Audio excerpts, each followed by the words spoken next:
Precrimen viene de la película Minority Report, donde se hace una predicción sobre un acto que alguien aún no ha cometido pero que va a cometer. Y se detiene preventivamente a esa persona antes de que lo cometa.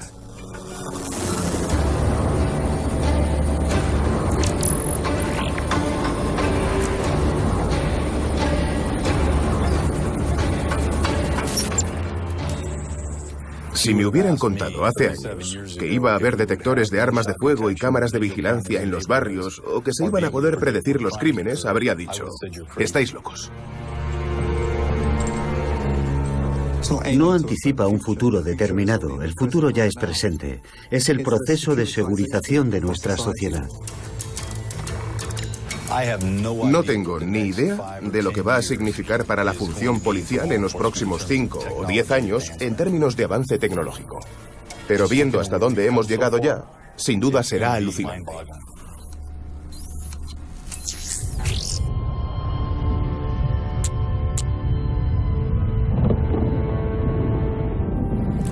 ¿Se puede predecir realmente un crimen antes de que ocurra?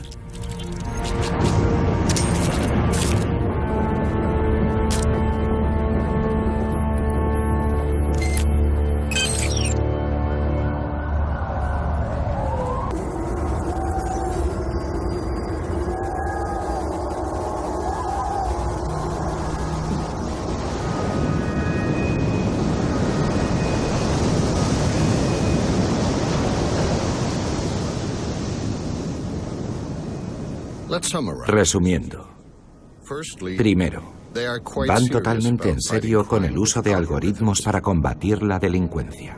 Segundo, Robert McDaniel está en la lista negra del algoritmo. Tercero, aparte de sus desarrolladores, nadie sabe en qué se basa el algoritmo que produce la lista negra. Cuarto, en 2016, según datos estadísticos, cada día 2,0876 personas son asesinadas en Chicago.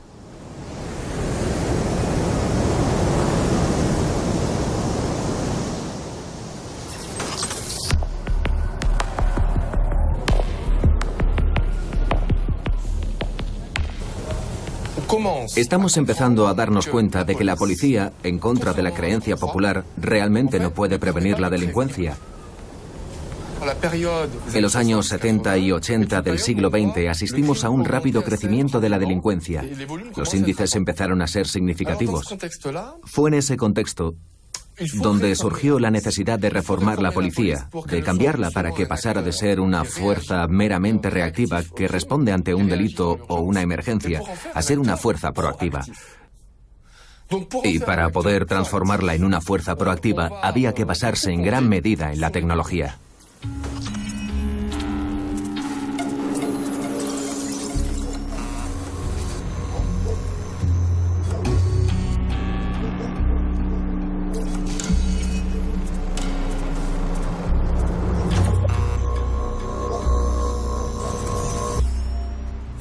Disponen de una especie de sistema de puntuación que indica cuántas probabilidades más tienes tú que la población en general de cometer actos violentos. Robert tenía una puntuación de 215, lo que significaba que era 215 veces más probable que cometiera un acto violento. Pero Robert no era... Es decir, eso no era nada comparado con lo que puntuaban otras personas de la lista. Había muchas personas en esa lista que eran más de 500 veces más proclives a cometer actos violentos. Y, de nuevo, no es por su historial delictivo, es por la gente con la que han sido arrestadas.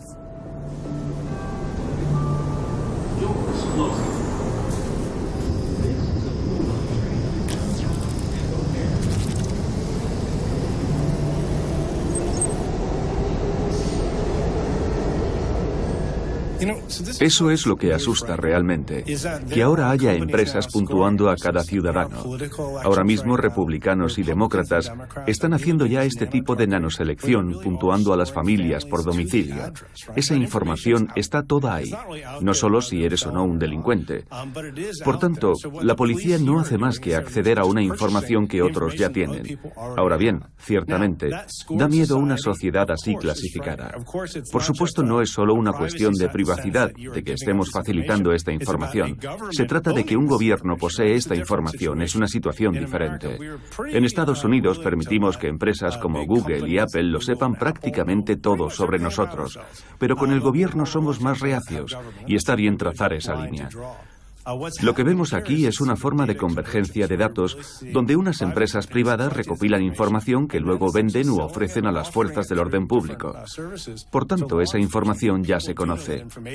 Aunque no esté en poder de la policía, las empresas privadas ya la tienen. En estos momentos, la tecnología está reuniendo toda la información que puede sobre nosotros.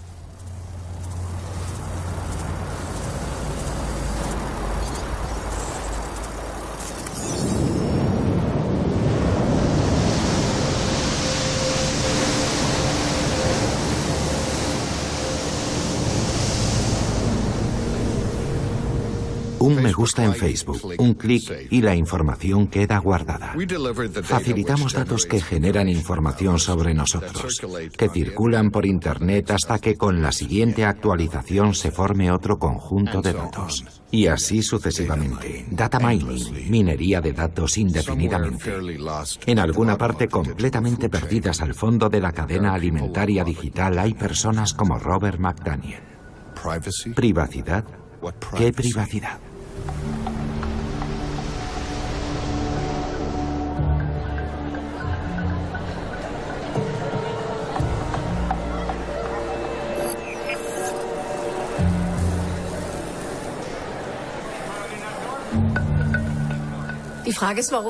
Cabe preguntarse por qué nos hacemos esto a nosotros mismos, por qué usamos esos programas.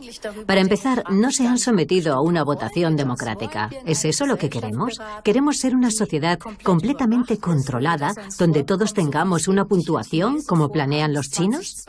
En 2020 está previsto que cada chino tenga una puntuación que determinará si es buen ciudadano, si está cualificado para determinado puesto de trabajo, si está en condiciones de tener un segundo hijo. ¿Queremos vivir en una sociedad así? La pregunta es, ¿por qué lo estamos haciendo?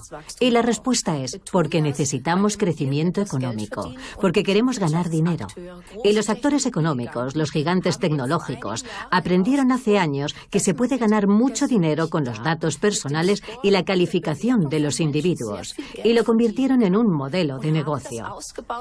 Eso incluye a todos los gigantes de Internet, las marcas que todos llevamos en el bolsillo, nuestras marcas favoritas de Silicon Valley.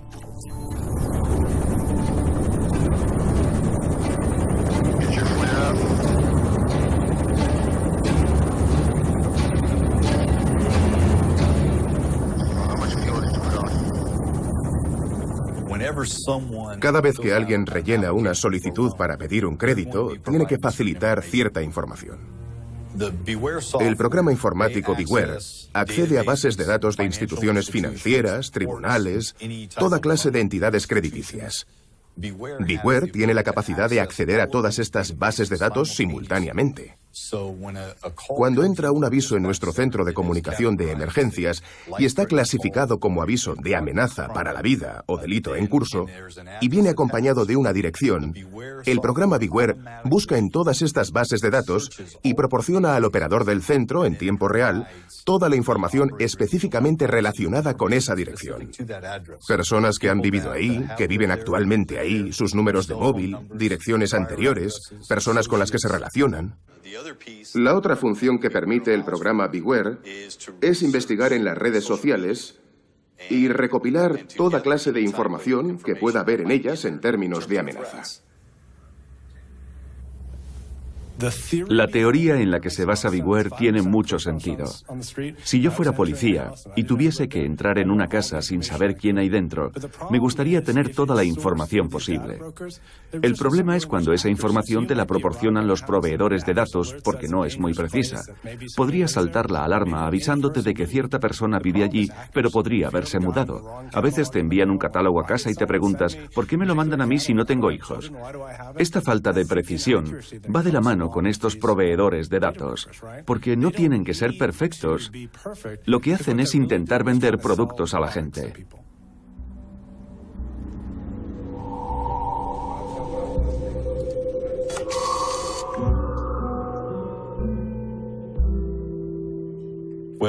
Si el algoritmo que utilizan en el sector privado les permite seleccionar mejor a su audiencia para vender sus productos, pienso que deberíamos aprovecharnos de ese mismo algoritmo para ejercer mejor la función policial y así prevenir el delito.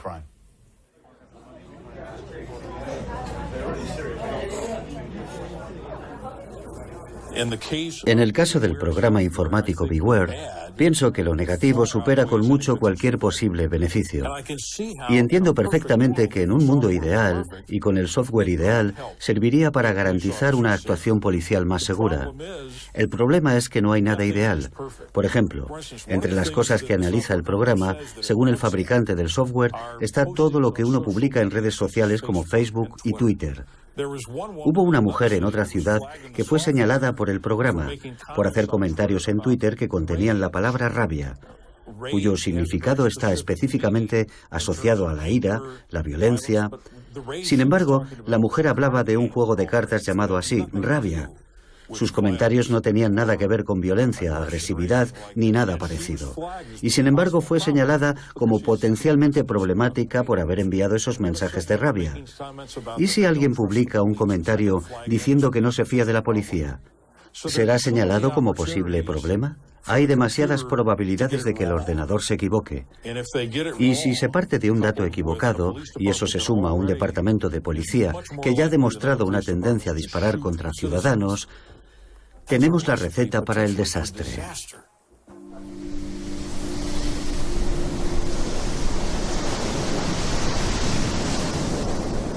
Retomemos la pregunta. ¿Por qué forzamos estas tecnologías para actuar sobre nosotros mismos? Los Silicon Valley de este mundo están ganando mucho dinero con ellas. Vale. Nosotros, los usuarios, disfrutamos de las múltiples comodidades en Googleandia. Muy bien. ¿Y ya está? ¿Y si Internet, alimentada por el feedback permanente de sus usuarios, ya ha hecho su toma de conciencia virtual? ¿Y si desarrolla sus propias necesidades e intereses? ¿Y si nos ha ido conduciendo a tecnologías más cómodas porque pagamos el precio con datos privados? ¿Y si la libertad no fuera más que una ilusión?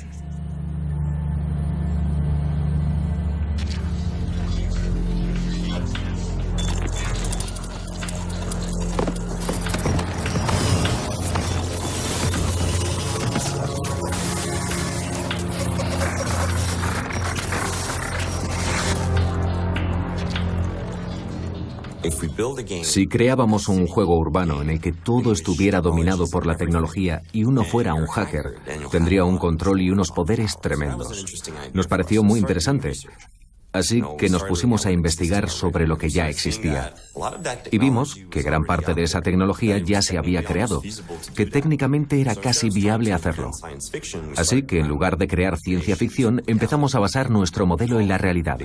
Todos hemos oído hablar de los macrodatos, la idea de que todas esas cámaras y dispositivos, nuestros teléfonos, los ordenadores que usamos, recogen continuamente información que se va almacenando.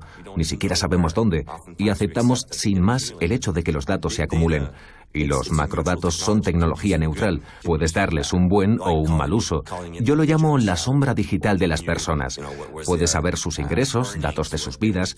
En la simulación podías abrir el experto en perfiles criminológicos, que accedería a esos dispositivos, haría reconocimientos faciales y te daría información sobre los ciudadanos de una Chicago virtual.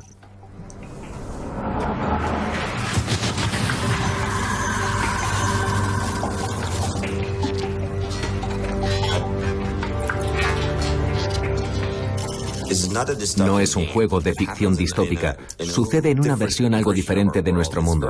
Se basa en la realidad, pero llevamos el planteamiento al límite y decimos, ¿y si esto pasara? Por tanto, no es en la realidad distópica, sino antes, cuando es posible hacer algo al respecto.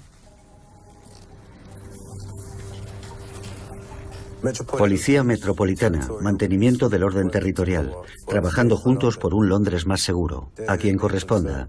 La Policía Metropolitana ha asumido el compromiso de reducir la delincuencia de bandas y los delitos con arma blanca. Según nuestra información, usted ha tenido o tiene relación con una banda involucrada en un delito grave. Si usted participa en delitos y no deja de hacerlo...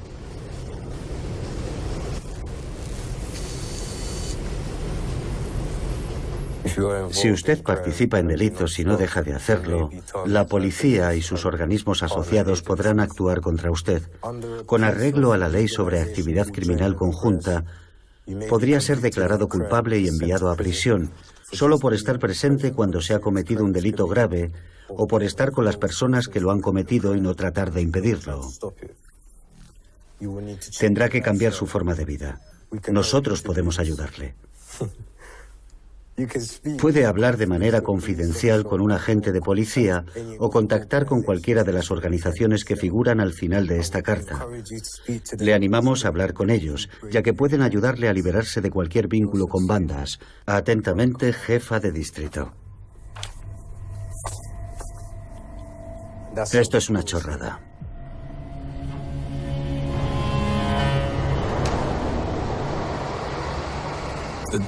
La doctrina de la actividad criminal conjunta se adoptó hace más de 200 años para disuadir a la gente de participar en duelos, y se basaba en que si dos personas se retaban a un duelo, ya fuera con pistolas o con espadas, los padrinos podían ser perseguidos por asociación criminal si uno de los duelistas moría. De manera que en realidad no está basada en la ley, sino que es una doctrina adoptada por los tribunales, pero tiene implicaciones operativas, tácticas en términos de la matriz.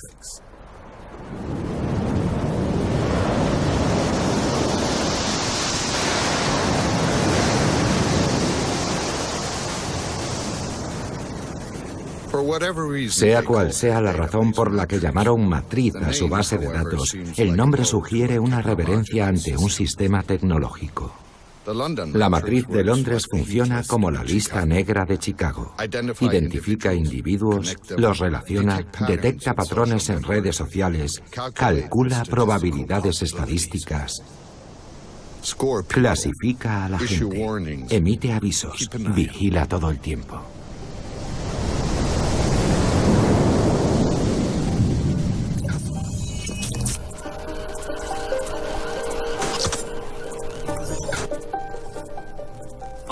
He empezado un proyecto antibandas en una zona en el este de Londres. Tengo clientes que dicen, nunca me he relacionado con una banda. Pero el verdadero problema es la subjetividad con la que meten a la gente en un sistema de inteligencia criminal para ver cómo encaja en la matriz y luego asociarla con ciertas bandas sospechosas.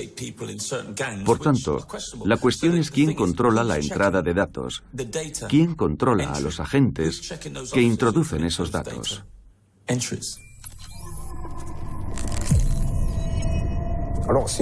No me veo a mí mismo como miembro de una banda. No soy de una banda, no pertenezco a una banda. ¿Sabes lo que quiero decir? Solo soy parte de un círculo que... Soy parte de un círculo cerrado que siempre está bajo sospecha, digamos. Y voy a estar siempre con ellos.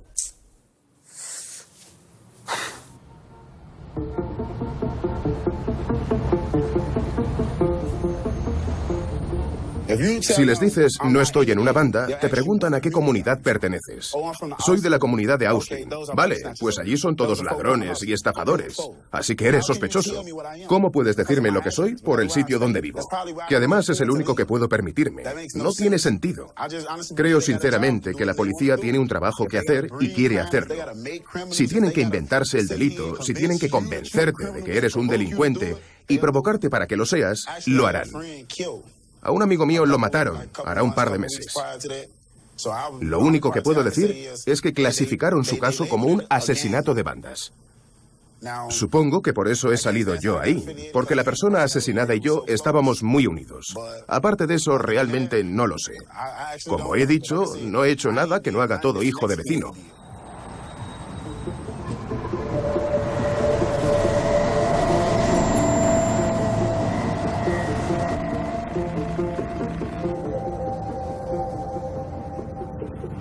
No nos han dicho qué algoritmo utilizan para identificar a la gente. No nos han dicho qué datos usan. Y que sepamos, no hay forma posible de salirse de la lista una vez que apareces en ella. Por tanto, es aterrador para muchos. Da bastante miedo no saber cómo se crea esa lista, ni qué puedes hacer para dejar de estar en ella. Y aunque te digan que están aplicando matemáticas, ciencia, para elaborarla, las matemáticas y la ciencia no siempre aciertan.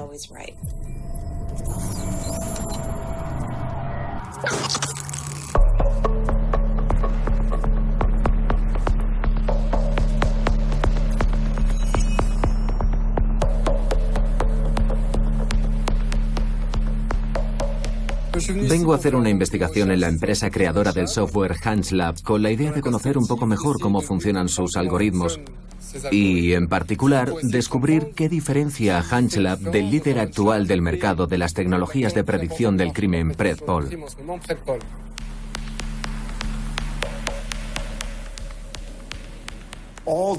Todos los datos son parciales, pero los del Departamento de Policía, los datos de incidentes, se pueden parcializar de distintas maneras.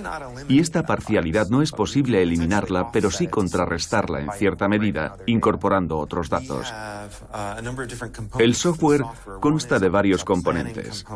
Uno es el componente de planificación para usar en la comisaría de policía.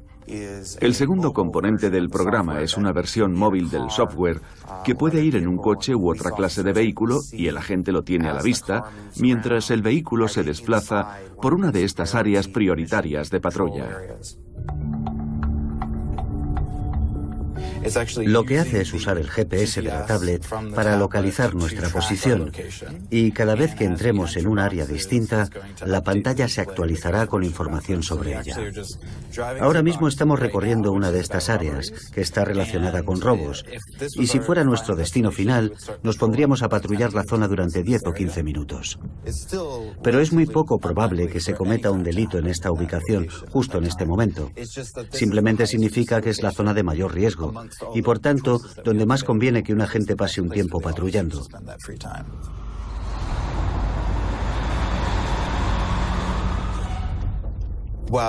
El hecho de que posicionemos a un agente en un lugar concreto y que por tanto tenga que prestarle especial atención no le autoriza a sospechar de cualquier persona que encuentre allí si no la ha visto hacer algo de naturaleza delictiva.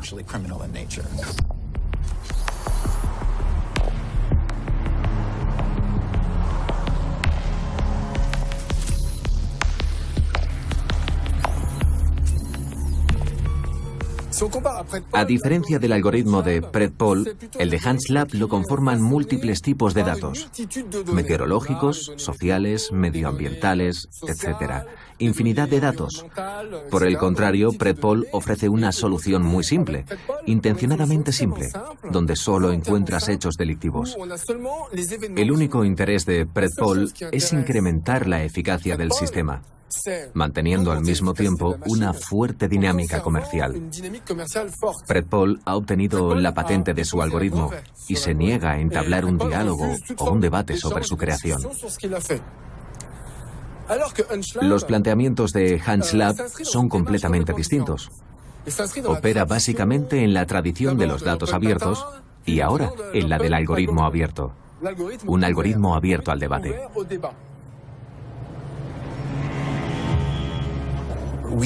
En general, tenemos mucho cuidado de no incorporar ningún dato de carácter personal en nuestros modelos. Pensamos que hacerlo plantea algunos problemas importantes por sus implicaciones para el derecho a la intimidad o simplemente porque afectaría a la precisión del modelo desarrollado.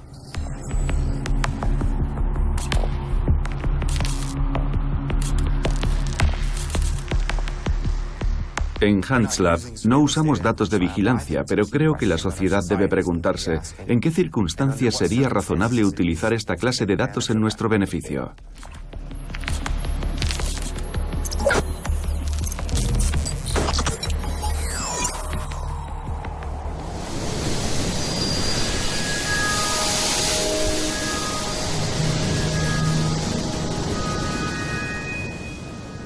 Macrodatos. Nosotros, los usuarios y nuestra privacidad. Bien. ¿Quién podía imaginar hace unos años que Google iba a poder calcular mediante algoritmos lo que voy a hacer mañana? A la vez, hemos activado cosas que hasta ahora permanecían en silencio. Todo lo que antes estaba callado ha empezado a comunicarse con el mundo y a mandar nuestros datos a Internet. Mi cepillo de dientes, mi televisión, el chip que llevo implantado bajo la piel, mi dispositivo de control de salud, los juguetes de nuestros hijos.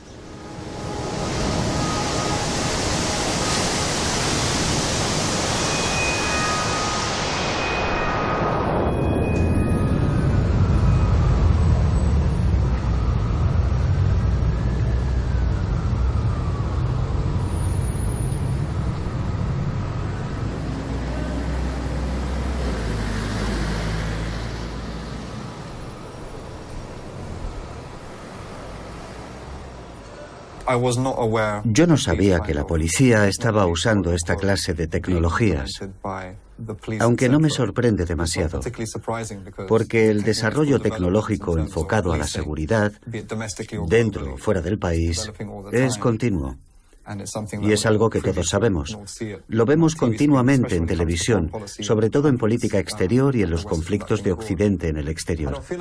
¿A mí qué me parece? Pues estoy muy preocupado, porque trabajo con muchos jóvenes, unos adultos y otros menores de edad, que ya han estado, o por desgracia, lo van a estar dentro de poco, relacionados con el sistema de justicia penal, porque proceden de entornos problemáticos o porque pertenecen a la clase trabajadora, a la comunidad negra. Por tanto, si se les puede aplicar algún tipo de programa predictivo, seguro que no predecirá nada positivo sobre ellos. Pero si lo que se pretende es ganar dinero con un programa informático que proporciona algoritmos a la policía, es bastante indicativo de hacia dónde va nuestra sociedad, alejándose de la solidaridad, del enfoque humano, exprimiendo a las personas al máximo, de todas las maneras posibles.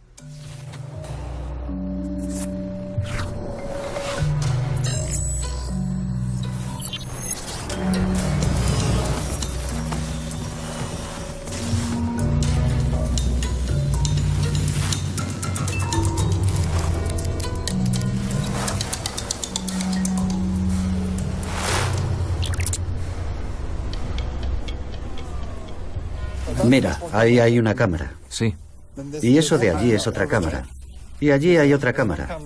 Y otra allí, ¿la ves, no? Un poco escondida. La veo.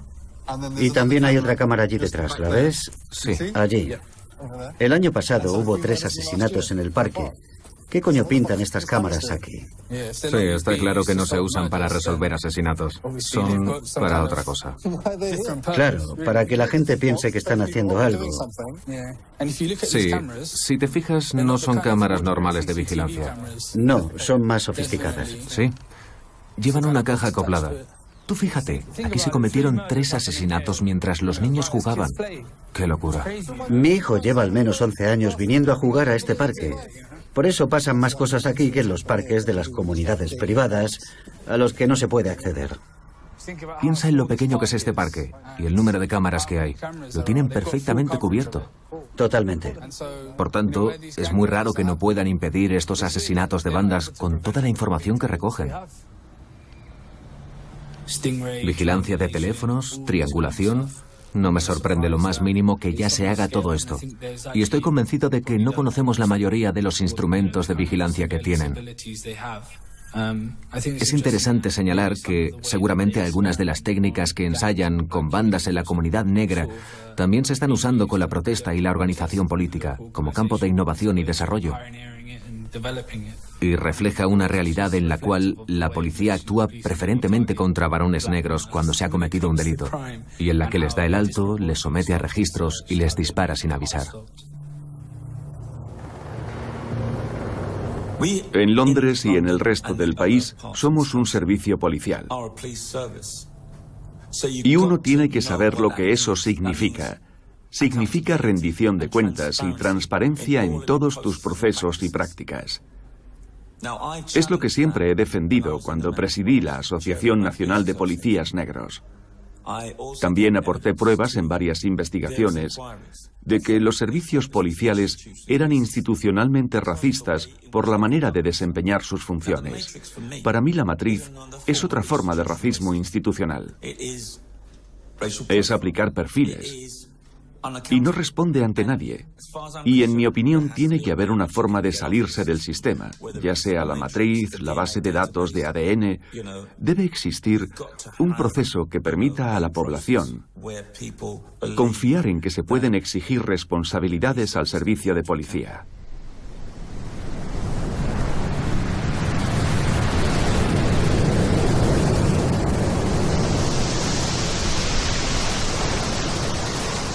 La matriz, la lista estratégica de sujetos, la lista de exclusión aérea, la lista de vigilancia de terroristas. Una vez que has sido incluido en la lista, ya siempre estarás en ella, porque lo dice el ordenador, porque debido al algoritmo no hay un responsable directo, porque no existe un procedimiento regulado que te proteja de los errores de la máquina. Porque, seamos sinceros, a nadie le preocupan las consecuencias que puedan tener las decisiones de un programa para la vida de Robert McDaniel o de Smart.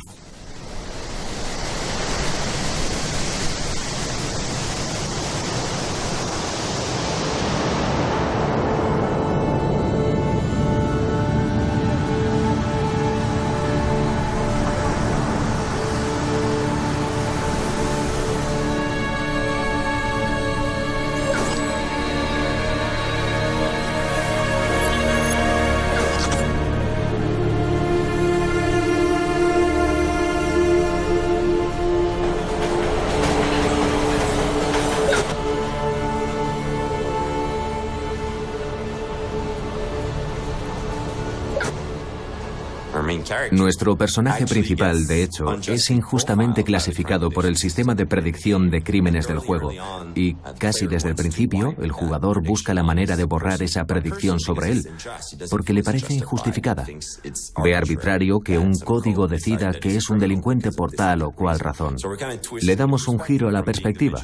De justiciero has pasado a ser injustamente clasificado como criminal por un algoritmo.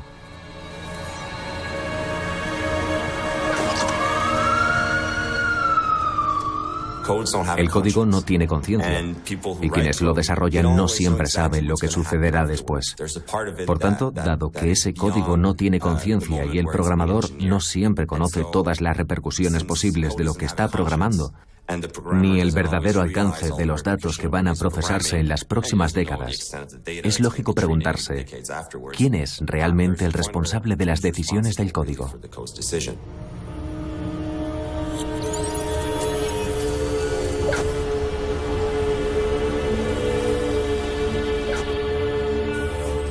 Está mal. Está mal que te adjudiquen un perfil, que digan que eres algo que no eres, que te digan que das el tipo de un asesino. No sé.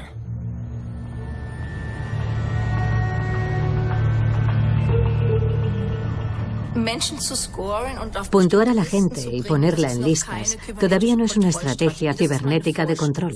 Está en fase de pruebas. Solo es un proceso preliminar en el que se usan algoritmos para conocer mejor a una sociedad. Supongamos que tenemos Facebook. Facebook contabiliza las veces que pulsamos me gusta. Hay un ejemplo muy conocido. Si eres varón y te gusta Britney Spears o Mujeres Desesperadas, existe un 73% de probabilidades de que seas homosexual. ¿De acuerdo? Esa información se deriva de datos primarios sobre me gusta y se introduce después como nuevo dato relevante y, por tanto, aparecerías en una de esas listas. Supongamos que el algoritmo no te dice este hombre es homosexual, sino este hombre es terrorista. Entonces terminas incluido en una lista de terroristas. Aunque haya un 73% de probabilidades de que lo seas, pero también un 27% de probabilidades de que no pertenezcas a ese grupo. Por tanto, las máquinas son inexactas.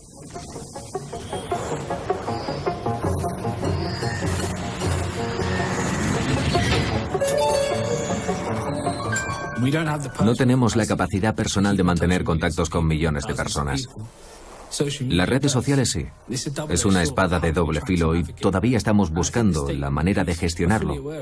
Y pienso que el Estado y la policía son conscientes de ello. Pienso que siempre irán un paso por delante. Sabrán perfectamente cómo evitar, por ejemplo, que asistan miles de personas a una manifestación.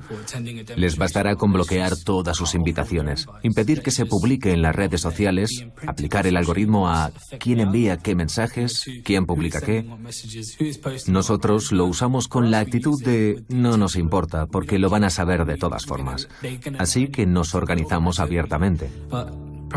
Pero es muy inquietante, porque no hay modo de controlar lo que hacen y no tenemos ni idea del alcance de los instrumentos con los que trabajan, ni de la tecnología que aplican en términos de bases de datos y vigilancia masiva.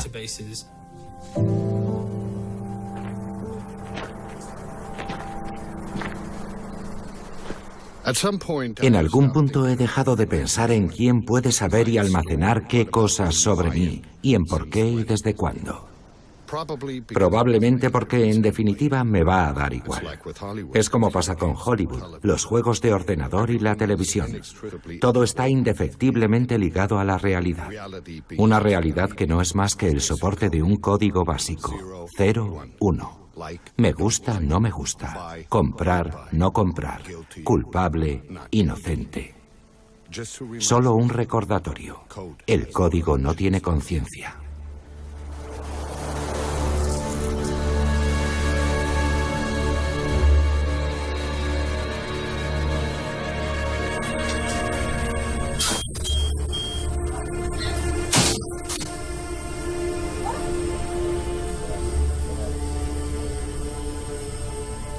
¿Saben lo más curioso de todo?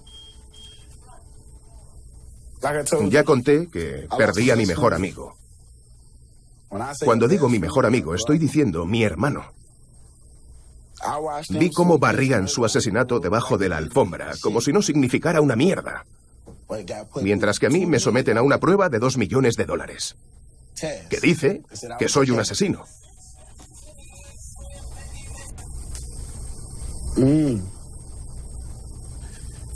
Mi amigo tenía 18 años cuando lo mataron.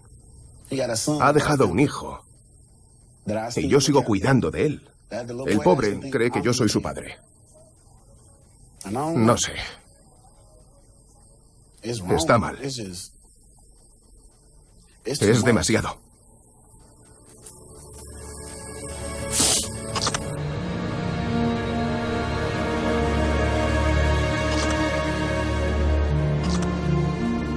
Si la policía piensa utilizar programas informáticos que predigan lo que esta gente hará en el futuro, es porque parte de la base de que las personas con determinada trayectoria van a hacer determinadas cosas.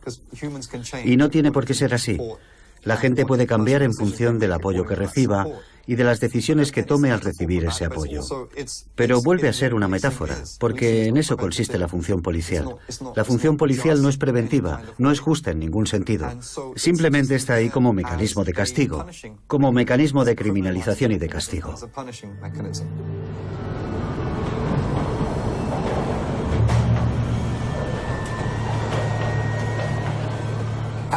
¿Cómo es que hace 2 meses había 400 personas en vuestra lista y ahora hay 1.500? Es un número enorme. Habéis añadido 1.100 delincuentes de golpe. ¿A quién beneficia eso? ¿Es bueno para las calles? ¿O es bueno para la policía? Tienes más delincuentes que encerrar, más casos que resolver, más producto.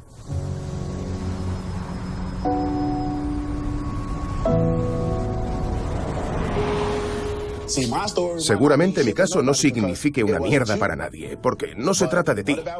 Pero ¿y si le pasa a tu hijo? ¿A tu hija? ¿Y si te pasa a ti? Entonces resulta que es un problema. Entonces todo el mundo dice, hay que tener cuidado. No le importa a nadie hasta que llaman a su propia puerta.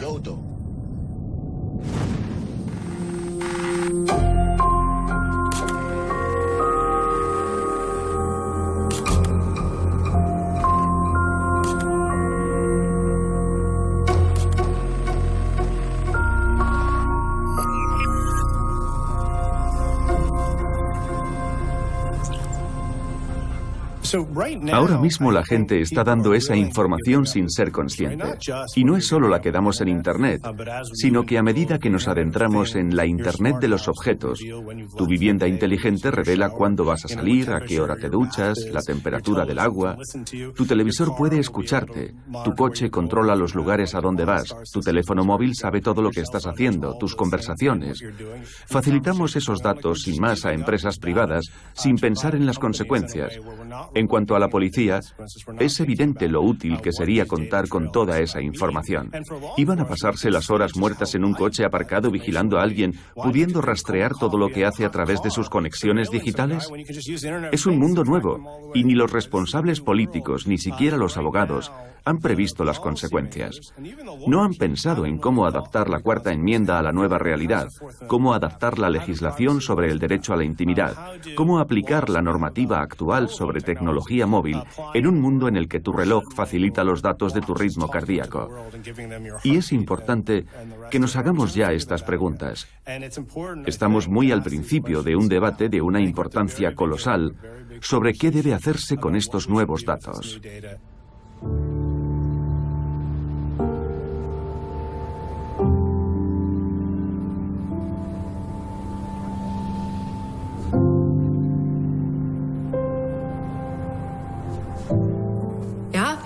Sí, tenemos que asumir que en este siglo van a utilizarse algoritmos, no solo para controlar a la sociedad, sino para ajustarla.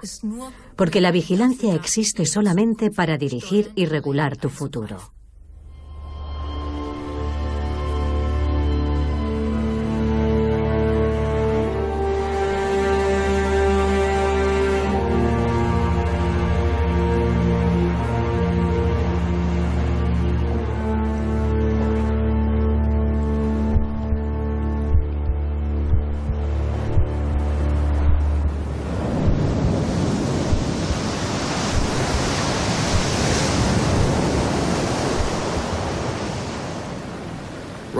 Robert sigue teniendo una puntuación de 215. Smart se ha ido de Tottenham. Internet está aprendiendo y evolucionando como nunca. Observa, investiga, recopila, almacena.